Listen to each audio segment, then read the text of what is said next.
윤석열 사단의 몰락이 본격화되고 있습니다. 거기에 한동훈은 윤석열의 오른팔을 자처하다 결국 패가망신당하는 것 아니냐는 충격적인 반응까지 나올 정도인데요. 게다가 김건희의 겁도 없는 나몰라라 명품백 수수 의혹까지. 이거 참 지금 대한민국 정치계가 얼마나 가관인지 지금부터 자세히 전해드리겠습니다.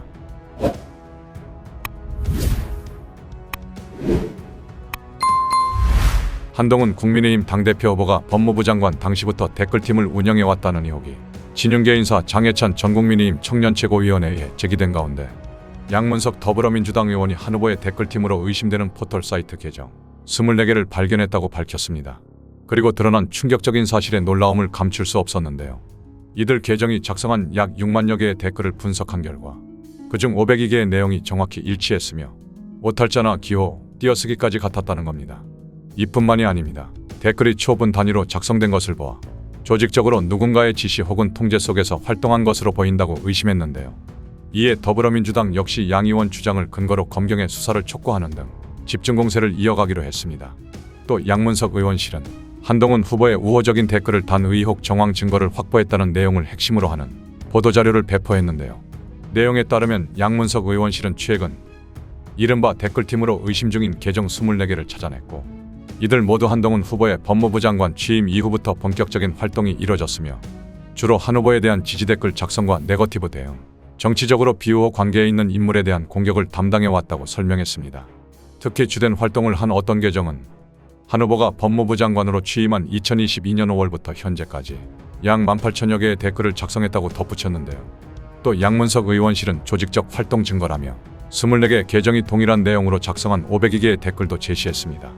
실제 양문석 의원실이 제시한 댓글 사례를 보면 서로 다른 계정이 작성한 댓글 내용인데 내용뿐 아니라 특수기호까지 정확히 일치했습니다. 이에 대해 양 의원은 한 후보의 댓글단으로 의심되는 조직은 그의 법무부 장관 취임 직후부터 시작해 국민의힘 비대위원장 그리고 국민의힘 당대표 후보의 신분인 지금까지도 활발한 활동을 이어가고 있어 매우 심각한 문제. 댓글단 활동은 네이버 외에도 다음 주요 커뮤니티, SNS 등 더욱 광범위하게 이루어졌을 가능성이 높으며 이번 조사를 통해 밝혀진 정황 외에도 민주당 차원에서의 강도 높은 추가 조사가 필요하다고 덧붙였습니다. 지금 현재 양 의원이 띄운 댓글팀 의혹의 공은 이미 당 지도부로 넘어간 상태. 장경태 최고위원은 국회 최고위원회의에 참석해 양 의원의 댓글 분석 사실을 가리켜 아주 고생이 많으셨을 것 같다라며 한 후보의 댓글팀 의혹은 조직적 조작이 있었다고밖에 볼 수 없는 증거들이라고 주장했습니다. 또 장 최고위원은 이 댓글들은 서로 다른 계정들이 다른 시간에 조직적으로 작성됐고 한 후보의 자녀 입시 비리 관련 거짓 사실을 홍보도 하고 있다며 사설 댓글팀이 있었는지 업무방해 행위와 여론조작 범죄가 있었는지에 대해 수사기관의 빠른 수사를 촉구한다라고 목소리를 높였습니다. 실제 민주당은 이번 사건을 국정농단으로 규정해 검경의 수사를 촉구해 나가기로 했는데요. 이해식 수석 대변인 또한 최고위 직후 기자들과 만나 당무 개입과 사천 논란, 불법 댓글팀 운영 등 3대 의혹과 관련해 불법 국정농단으로 부각해 나갈 계획이라며 이같이 밝혔습니다. 다만 당 차원의 별도 고발 조치에 대해서는 선을 그었는데요. 수석 대변인은 양 의원이 제시한 근거가 사실로 확인된 건 아니기 때문에 양 의원의 보고에 대해 구체적으로 사실을 확인하는 조치가 있을 것으로 생각된다라고 말했습니다. 사람들은 말합니다. 한동훈 법무장관 시절 댓글팀은 예산일이 아니다. 즉시 수사에 착수해야 한다. 장해찬이 댓글팀 폭로한 거 고발하라고 하는데도 묵묵부답으로 일관하는 한 후보의 쌩까. 최소한 해명이라도 해야 하는 거 아닌가? 반드시 밝혀져야 합니다.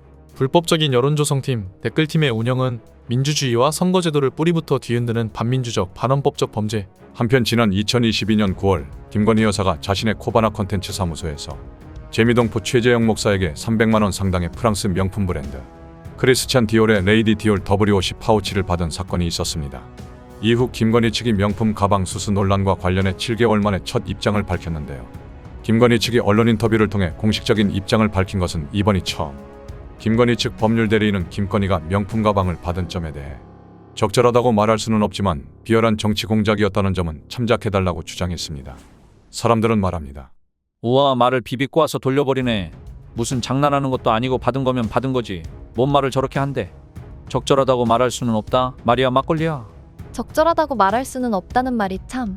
잘못한 걸 아는 사람이 잘못한 걸 바로잡을 생각은 안 하고 눈 감고 귀 막고 지금 뭐 하자는 거임?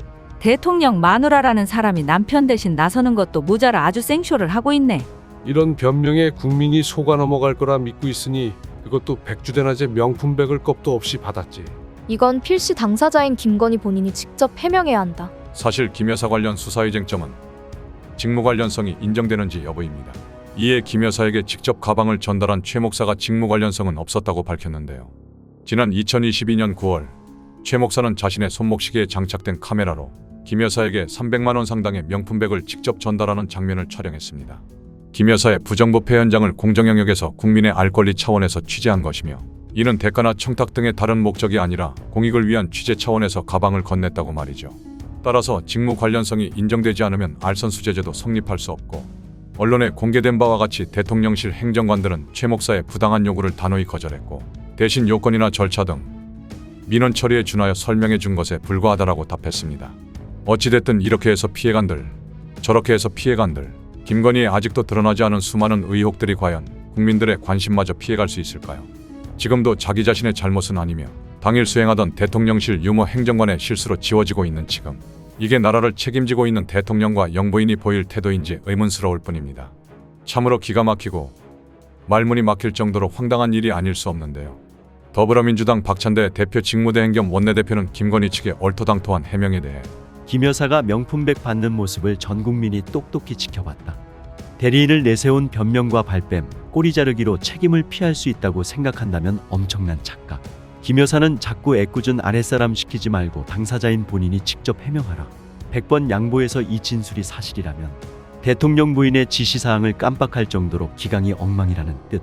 대통령실이 지금까지 내놓은 해명은 다 거짓말이었다는 뜻. 이런 변명에 국민이 속아 넘어갈 것이라고 믿고 있으니 백주대낮에 고가의 명품백을 껍도 없이 받았을 것이라는 생각이 든다. 라고 말했습니다. 김건희 여사님, 2022년 9월 가방을 받고 11월 한남동 관저로 이사를 가면서도 명품백은 가져가셨죠.